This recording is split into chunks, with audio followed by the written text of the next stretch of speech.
TRD की इस खूबसूरत महफिल में आए आप सभी लोगों का तहे दिल से इस्तकबाल करता हूँ। अपने चंद कुछ शेरों से अपनी पहचान आप सब तक पहुँचाने की कोशिश करूँगा, तो आप सबकी थोड़ी तवज्जो चाहूँगा। पढ़ता हूँ, सुनिएगा कि मेरा वजूद खुद मेरी औकात बयां करता है। मेरा वजूद खुद मेरी औकात बयां करता है। किसी के अल्फाज नाकाफी हैं मेरी पहचान बताने के लिए। बहुत शुक्रिया, बहुत शुक्रिया। कि अभी आगे बढ़ूंगा इस तरह, कि अभी आगे बढ़ूंगा इस तरह, आगे पढ़ूंगा इस तरह कि सीधे तुम्हारे दिलों में दाखिल हो जाऊंगा। कि अभी आगे पढ़ूंगा इस तरह, आगे बढ़ूंगा इस तरह कि सीधे तुम्हारे दिलों में दाखिल हो जाऊंगा। फिर ठोक सकते हो दावा मुझ पे अपना हक जताने के लिए। बहुत शुक्रिया। और ये जो जंग है, और ये जो जंग है मेरी खुद से है, और ये जो जंग है मेरी खुद से है, वरना अकेला ही काफी हूं पूरे जमाने में किसी को भी हराने के लिए। और दोस्तों, जो अगला शेर है वो खास तौर से मोहतरमाओं के लिए है, सुनिएगा आप लोग। ये जो हसीन चेहरे हैं, ये जो हसीन चेहरे हैं, बहुत तंग करते हैं मुझे अपनी अदाओं से। बहुत शुक्रिया। ये जो हसीन चेहरे हैं, बहुत तंग करते हैं मुझे अपनी अदाओं से।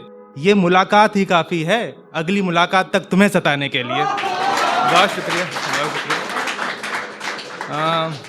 दोस्तों, मेरा नाम देव शाराना है और मैं यूपी के उरई शहर से हूँ, जो बुंदेलखंड में आता है, जिस नाते मैं एक बुंदेलखंडी हूँ। दोस्तों, आज मैं जो पोइट्री आपको सुनाने जा रहा हूँ वो एक नाकामयाब प्रेम कहानी के ऊपर है। लेकिन पोइट्री शुरू करने से पहले मैं चाहता हूँ कि एक दो शेर पढ़ के पोइट्री को मूड में लाने के लिए थोड़ा सा माहौल क्रिएट कर दूँ। तो एक शेर पढ़ता हूँ, सुनिएगा कि किसी नमकीन को पाने के चक्कर से, नमकीन तो आप समझ ही गए होंगे मेरे ख्याल से, कि किसी नमकीन को पाने के चक्कर से मैं अपनी जुबान को लपेटे रहता हूँ शक्कर से। बहुत शुक्रिया। कि किसी नमकीन को पाने के चक्कर से मैं अपनी जुबान को लपेटे रहता हूँ शक्कर से, और घूमता रहता हूँ बिना ब्रेक के आशिक की तरह, कोई तो हसीना घायल करे अपनी जोरदार टक्कर से। बहुत शुक्रिया दोस्तों, बहुत शुक्रिया। तो लग तो रहा माहौल बन गया है मेरे दोस्त। तो सीधे अपनी पोइट्री पे आता हूँ, जो नाकामयाब प्रेम कहानी के ऊपर है। लेकिन दोस्तों, इसका टाइटल मैं आपको बताऊंगा नहीं, टाइटल पूरी पोइट्री सुनने के बाद आपको खुद डिसाइड कर लेना है। तो सीधे अपनी पोइट्री पे आता हूँ। अच्छा दोस्तों, जब हम लोगों को पहली बार मोहब्बत होती है तो ये चीज़ मेरे आपके हर किसी के साथ होती है कि जैसे ही उनका ख्याल करते हैं, अपने महबूब का जैसे ही उनको याद करते हैं, तो पूरे शरीर के रोम रोम में एक अलग सा एहसास होने लगता है। लेकिन जब वो छोड़ के जाती है तो आपको पता ही होगा ये एहसास किस तरह बदलता है। उसी एहसास के ऊपर अपनी पोइट्री का पहला शेर पढ़ता हूँ, सुनिएगा कि पूरे तन बदन में मस्ती रहती थी, कि पूरे तन बदन में मस्ती रहती थी, जो इश्क की मीठी सी गुदगुदी। हाँ, सुनिएगा कि पूरे तन बदन में मस्ती रहती थी, जो इश्क की मीठी सी गुदगुदी, वो धीरे धीरे करके मेरी आंखों की चुभन में सिमट गई। फिर होना क्या था, मेरी भी खुजली मिट गई। बहुत शुक्रिया, बहुत शुक्रिया दोस्त। अच्छा दोस्तों, जब हम रिलेशनशिप में होते हैं तो मेरी और सभी लोगों की यही चाहत होती है कि जो उनका रिश्ता हो, रिलेशन हो, बहुत कामयाब हो, बहुत बेमिसाल हो, बहुत कमाल हो। लेकिन जिनका कमाल ना होकर बेहाल हो जाता है, उनकी बेहाली के ऊपर अगला शेर पढ़ता हूँ, सुनिएगा कि बनाना मैं भी चाहता था, बनाना मैं भी चाहता था अपनी एक बेमिसाल सी रोमांटिक लव स्टोरी। बहुत बढ़िया।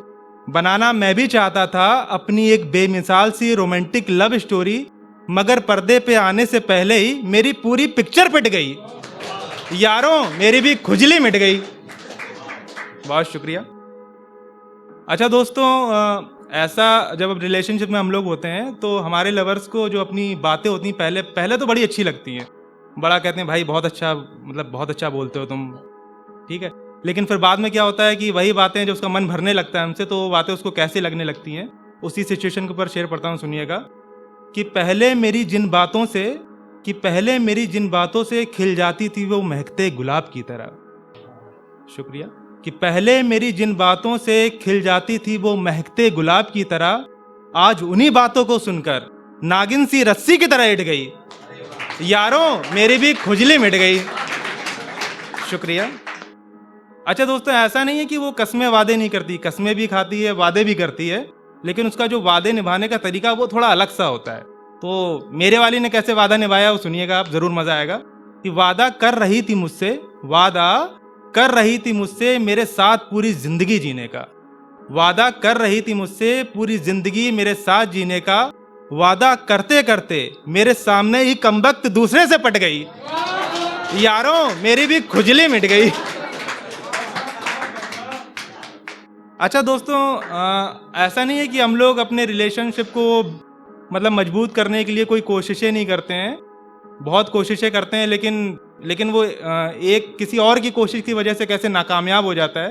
तो उसी पे अपना अगला शेर पढ़ूंगा। ये थोड़ा क्रिकेट से इंस्पायर होकर मैंने लिखा है, तो जो भाई क्रिकेट देखते होंगे उन्हें ज़्यादा जब समझ में आएगा, तो सुनिएगा। कि बिल्डअप कर रहा था मैं अपने प्यार की इनिंग, रोज़ सिंगल डबल मीटिंग कर करके। कि बिल्डअप कर रहा था मैं अपने प्यार की इनिंग, रोज सिंगल डबल मीटिंग कर करके, फिर रकीब की एक जोरदार यॉर्कर मेरे इमोशंस के स्टंप पे हिट कर गई, यारों मेरी भी बहुत सही। अच्छा दोस्तों, अभी तक तो आपको ये समझ में आ ही गया होगा कि हमारे वाले तो बेवफा धोखेबाजी थे, लेकिन दोस्तों जैसे भी थे वो, लेकिन जाते जाते एक ईमानदारी का सौदा करके गए। तो उनकी लास्ट जो सौदेबाजी है उसी के ऊपर अपना आखिरी शेर पढ़ता हूँ पोइट्री का, सुनिएगा। कि बेवफाई के धोखे में भी ईमानदारी निभाई उसने, बेवफाई के धोखे में भी ईमानदारी निभाई उसने, फिर एक दिन मेरे ऑफिस आके मोहब्बत के रिजाइनिंग लेटर के साथ मेरे सारे तोहफे मुझे ही सबमिट कर गई, यारों मेरी भी खुजली मिट गई। दोस्तों इसका बहुत शुक्रिया, बहुत शुक्रिया, बहुत शुक्रिया। तो दोस्तों का टाइटल क्या होगा बताइए आप लोग? सही, मेरी भी मिट गई और आपकी भी मिट गई। बहुत शुक्रिया दोस्तों।